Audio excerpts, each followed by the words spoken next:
chers téléspectateurs et bienvenue sur Congo Culture TV qui vous présente l'émission À la rencontre d'eux. Aujourd'hui, Congo Culture est allé à la rencontre du sérigraphe Philippe Mpassi qui, au cours de cet entretien, nous parle de sa profession, de ses difficultés et de ses ambitions.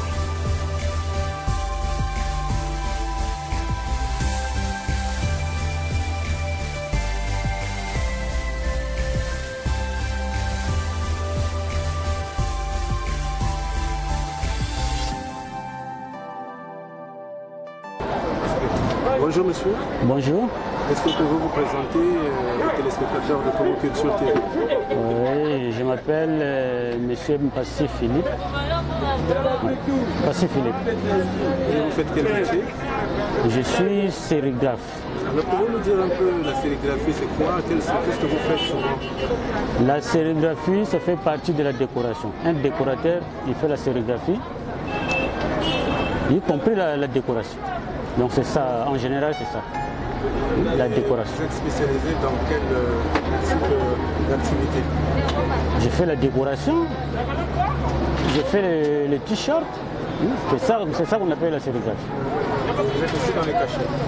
Y compris les cachets. Donc en général on appelle la sérigraphie. Donc, depuis quand vous faites ce métier-là? Bon, ça date déjà, l'année précise vraiment, je n'ai pas dans la tête, mais ça date déjà. Ah oui, depuis Ça les date 80, 90? 95, si ma mémoire est vraiment juste, c'est 95. 95, ouais. Alors, depuis 95 jusqu'à aujourd'hui, comment vous vous sentez dans votre métier?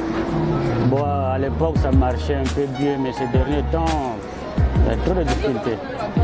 Mais avant, ça marchait. D'après vous, c'est quoi ces difficultés? C'est bien quoi? Côté financement, il n'y a plus vraiment de clientèle. Comme avant, on faisait des t-shirts, vous arrivez là, vous allez voir des t-shirts partout, mais actuellement vraiment, ça devient rare. Est-ce qu'on peut parler de la crise du Covid? C'est ça qui est à l'origine? Bon, c'était même avant la crise, c'était avant. La Covid est arrivée bien après. Alors, quel conseil vous donnez aux jeunes qui veulent se lancer dans la sérigraphie? Bon, les jeunes, quel conseil je peux donner aux jeunes? Les jeunes, actuellement, ils sont derrière l'argent. Tu peux chercher un petit pour apprendre, mais il serait derrière l'argent. Il n'a pas l'idée sur le métier, mais il regarde seulement l'argent. Le peu que vous avez, il va chercher même à partager. Au lieu d'apprendre, il faut lui donner l'argent que vous avez eu pendant la journée. C'est ça le point faible chez les jeunes. Comment vous avez appris ce métier? Bon, moi j'ai appris ça chez un monsieur. Je n'étais pas dans une école comme ça, mais chez un monsieur. À l'époque, Pécamphilo. J'ai appris ça là-bas. Le nom de la personne? À l'époque, il s'appelait Abou Décor. Abou Décor. Voilà. Juste au Pécamphilo. Pendant combien de temps vous avez appris le métier? J'ai fait juste 5 ans. 5 ans après. Vous avez fait votre propre atelier? Oh oui. Et depuis que vous travaillez, est-ce que vous avez eu à encadrer les gens? Jusque-là, non. C'est ce que j'ai dit tout à l'heure là. Ils sont derrière l'argent des jeunes en question. Ils cherchent l'argent. Au lieu d'aller apprendre d'abord, mais il est derrière l'argent. Il peut rester là. Une fois, j'avais un élève, mais il a fait juste un mois. Il est parti. Sans rien dans la tête, il est parti. Parce qu'il avait déjà l'idée de l'argent. Est-ce que vous ne voyez pas que votre métier aujourd'hui connaît des difficultés parce qu'il y a le numérique qui est arrivé, qui est en train de vous concurrencer? Il y a aussi ça, vraiment, le numérique, c'est le numérique qui nous casse pour le moment, du côté sérigraphie. Même les banderoles, les t-shirts, le numérique nous casse. C'est vraiment ça. Et qu'est-ce que vous trouvez entre ce que vous faites vous et ce qui se fait au niveau? Est-ce que c'est la même qualité?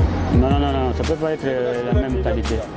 Le numérique, c'est le numérique. Là, on bricole avec le main. Or, le numérique, là, c'est quelque chose, je peux dire, c'est fait à la machine. Voilà. Il y a une grande différence. Mais vous pensez que l'arrivée du numérique va faire disparaître votre métier? Bon, je ne crois pas parce que au numérique, par exemple, un cachet numérique, ça peut coûter 20 à 25 000 francs. Un cachet comme ça, numérique, 20 à 25 000 francs. Par contre, chez nous, c'est une affaire de 3 000, 2 500. Donc, il y a quelques clients qui viennent quand même. Ouais, ils viennent quand même. Bon, actuellement, c'est des cachets. Parce que les t-shirts, les banderoles vont vers le numérique. Actuellement, c'est des cachets. Et qui viennent vous voir souvent pour ce travail de cachet? Quel genre de clients vous avez en général? C'est des affaires, ceux qui font des affaires. Il a un atelier de la menuiserie, il doit avoir des factures. La facture sans cachet, ce n'est pas valable. Donc il doit avoir un cachet. C'est ceux-là qui viennent vers nous, surtout c'est les affairistes, ceux qui font des affaires. Il y a aussi des écoles privées, ils viennent quand même. Maintenant, en tant qu'artisan, quel est votre message au niveau du ministère ou des structures qui vous gèrent? Bon, mon message, si vraiment ils peuvent nous aider, financièrement, ce sera une bonne chose. Nous actuellement, vraiment, avec la Covid, là, ça ne nous arrange pas. Vous allez travailler aujourd'hui, demain vous n'êtes pas là, il n'y a pas le marché, demain vous arrivez, après-demain il n'y a pas le marché, donc on a des difficultés. Vraiment, il y a beaucoup de difficultés. Vous aider, l'aide doit consister à faire quoi? Bon, là où je travaille par exemple, je suis presque exposé dehors. Or, normalement, je dois avoir un atelier propre à moi-même. Là, je suis ensemble avec la maison Chekena. Normalement, je dois avoir mon atelier à moi. C'est là où ça va me permettre de faire même les panneaux publicitaires. Voilà. Mais là où je suis, je ne peux pas faire un panneau. Je vais le mettre où? C'est ça le difficulté. Or que si je devrais avoir financièrement un peu quelque chose, je dois ouvrir au moins mon atelier. Même comme ça, là, je suis là seul. J'ai des panneaux à faire, je mets à l'intérieur. Mais actuellement, je ne peux pas le faire. Financièrement, ça ne m'arrange pas. Si vous avez un grand atelier de l'espace, vous pouvez aussi préciser maintenant la formation à grande échelle. Voilà, c'est ça aussi, c'est ça. Mais même là où je suis là, faire apprendre un élève, c'est impossible. C'est impossible. Je vais le mettre où? Je n'ai même pas d'espace. C'est ça aussi la difficulté pour apprendre. Si un jeune a besoin de le faire, mais je n'ai pas de la place. Merci de nous avoir suivis. Rendez-vous la semaine prochaine avec un autre acteur de la culture congolaise. Au revoir et à bientôt.